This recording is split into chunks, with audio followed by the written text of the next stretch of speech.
Hello बच्चों, आइए प्रश्न को पढ़ते हैं। एक उच्च प्रतिरोध का एक समान तार जिसकी लंबाई 10 मीटर है एक ऐसी बैटरी से जोड़ा गया है जिसका विद्युत वाहक बल 30 वोल्ट है। इस तार में वैद्युत क्षेत्र की तीव्रता कितनी होगी? यदि एक दूसरा समरूप तार पहले तार के समांतर में जोड़ा जाए तो वैद्युत क्षेत्र की तीव्रता में क्या परिवर्तन होगा? तो आइए इस प्रश्न की मुख्य अवधारणा को समझते हैं। सबसे पहले क्या करेंगे, इस प्रश्न की मुख्य अवधारणा को समझेंगे। मुख्य अवधारणा,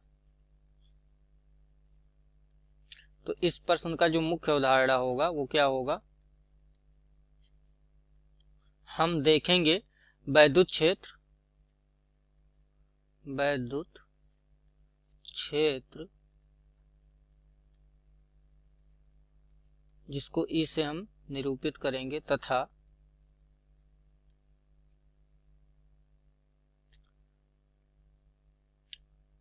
विद्युत वाहक बल या वैद्युत वाहक बल तो आइए प्रश्न को हल करते हैं। हम जानते हैं कि अगर कोई चालक है, मान लीजिए ये चालक है, एक तार है, ये एक तार है जिसकी लंबाई L है और इसको हमने क्या किया, एक सेल से जोड़ दिया। उस सेल का विद्युत वाहक बल दे दिया गया है, कितना है, B है। तो जैसे हमने इसको जोड़ेंगे तो इस चालक के दोनों एंड के बीच में क्या हो जाएगा, दोनों सिरों के बीच में हमारे पास विद्युत क्षेत्र विकसित हो जाएगा, विद्युत क्षेत्र आ जाएगा। तो ये विद्युत क्षेत्र होगा कितना? तो उसके लिए हमारे पास एक सूत्र होता है कि वैद्युत क्षेत्र जो होता है E वो बराबर होता है ऋणात्मक, यहाँ पे चिन्ह लगाते हैं, B/L की। L क्या है? L क्या है? यहाँ चालक की लंबाई है, इसके बराबर होता है। B क्या है? ये विद्युत वाहक बल है। इसी को हम क्या बोलते हैं? इसको हम बोलते हैं विभव प्रवणता। विभव प्रवणता भी इसको बोला जाता है, प्रवणता। तो इसको विभव प्रवणता भी बोलते हैं। तो कुल मिला के हम कह सकते हैं जो वैद्युत क्षेत्र की तीव्रता होती है विभव प्रवणता के बराबर होती है। आइए अब इसको हल करते हैं। तो E बराबर B हमें दिया है, B हमारे प्रश्न में दे दिया गया है, कितना दिया है, 30 वोल्ट। और जो हमारा लंबाई है चालक का वो दिया है 10 मीटर।